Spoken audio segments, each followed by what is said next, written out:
बेथ' गेलागुरि गामिनि इउथ ससाइटिया बे माबाखौहाय हाबाफारिखौ लाबाय।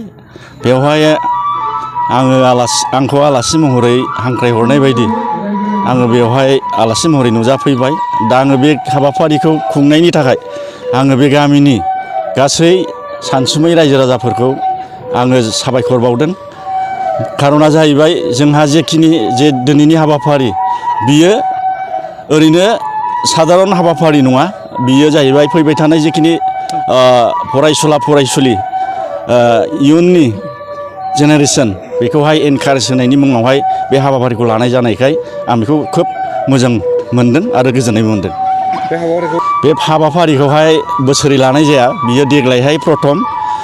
बेनि थाखायनो जोङो खावलायदों बे हाबाफारिखौहाय अराय सम लालांबाय थागोन। बेखौहाय बे गामिनि रायजो राजाफ्रा थांखि लाबाय आरो देग्लाय जेखिनि हाबाफारिखौ लाजेनबाय बियो इयुनावहाय जालांबाय थासिगोन। देग्लायनि मेट्रिक आनजादावहाय गासै 9 जन उथ्रिसारनो हाबाय। 2आ फार्स्ट डिभिजन, 7 जनाहाय सेकेन्ड डिभिजन थांबाय।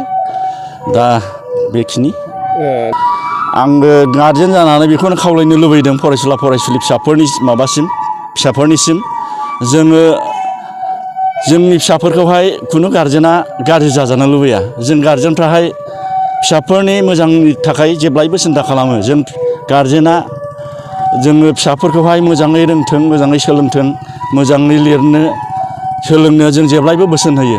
बे बोसोन बादि आङो आंनि दिनैनि बे समाव जाय फिसाफोरखौहाय बरायबाय, बे गासै बरायजानाय फिसाफोरखौ आंनि गुरै खावलायनाया बेनो जाहाथे दिनैहाय जिखिनि रायजो राजाफोरनि गेजेराव समाजनि गेजेराव बरायजाबाय बिसोरनि गासै थांखिफ्रा दिनैनि साननि गेजेरजों सोलायो। आं बेखौनो खावलायहरदों। नोंथांनि गामिया आरो नाम? आंनि गामिया गेलागुरि, बर्थमान डिस्ट्रिक्ट क'क्राझार। दिनै नोंथांनि गथ'खौहाय माने फेलिसिटेसन प्रग्राम लानानै मोनसे बरायनाय हाबाफारि लादों। दा नोंथाङा मा बुङो? आंनि गोसोआव जोबोद गोजोननाय मोनदों। माने जोंनि गामियावहाय बे बारावसो फार्स्ट लाजेननाय बेबायदि प्रग्रामखौ आं बिनि थाखायनोहाय जोंनि गेलागुरि गामिनि सेंग्रा सिख्ला आफादखौहाय आंनि गोसो गोरबोजोंहाय गोबांथार रंजानाय आरो खुसि मोननाय थादों।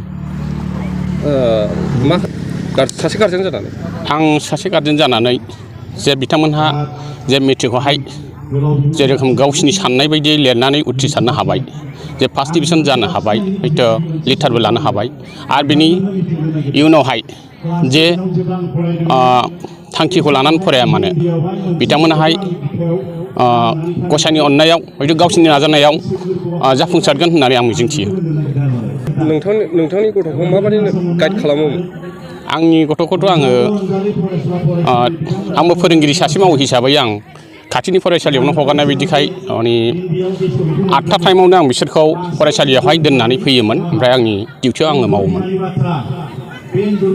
दाथ' बे बोसोराव 2022 बोसोरावहाय जोंनि गामियावहाय गासैहाय आं 9 जनखौ मिथिनो मोन्दों। दा बे 9 जननि गेजेरावहाय 2 आइजोआ बिथांमोनहा फार्स्ट डिभिजन जादों आरो लिटारबो मोननो हादों, आरो 4सो गथ'आ सेकेन्ड डिभिजन जादों। अब्लाबो बिसोरबो लिटार मोननो हादों आरो थार्ड डिभिजनाव 2। जोंनि गामियावहाय गासैहाय 9सायानोमोन। आं एग्रिकालसार एन्ड हर्टिकालसाराव लिटार मोननो हादों। मोनसेल' मोनदों ना लिटार? औ। 3 घन्टा 4 घन्टा फरायनाय जायोमोन। नोंथांनि फरायनायाव सोर नोंखौ हेफाजाब होयोमोन? आंनि फरायनायाव आंनि आइ आफा आरो आंनि बिब'आ हेफाजाब होयोमोन। खुलुमबाय, आंनि मुङा रिमिथा ब्रह्म। आंनि गामिया गेलागुरि। नोंथाङा अबे स्कुलाव फरायोमोन? आं दतमा गार्लस हाइ स्कुलाव फरायोमोन। नोंथाङा बेसेबां पार्सेन्ट मोननानै मेट्रिक आनजादाव बेसेबां पार्सेन्ट मोनो? आं 60% मोननानै पास जादों। नोंथाङा दिनावहाय बेसे घन्टा फरायोमोन? 2-3 घन्टा। नोंथाङा फिउचारावहाय मा जानो सानदों? आं सासे मोजां मानसि जानानै हारिखौ सिबिलांनो गोसो जादों। नाम आरो गामि? आंनि मुङा अनामिका ब्रह्म। आंनि गामिया गेलागुरि। आङो गुरुदेब कालिचरन एकाडेमियाव फरायदोंमोन।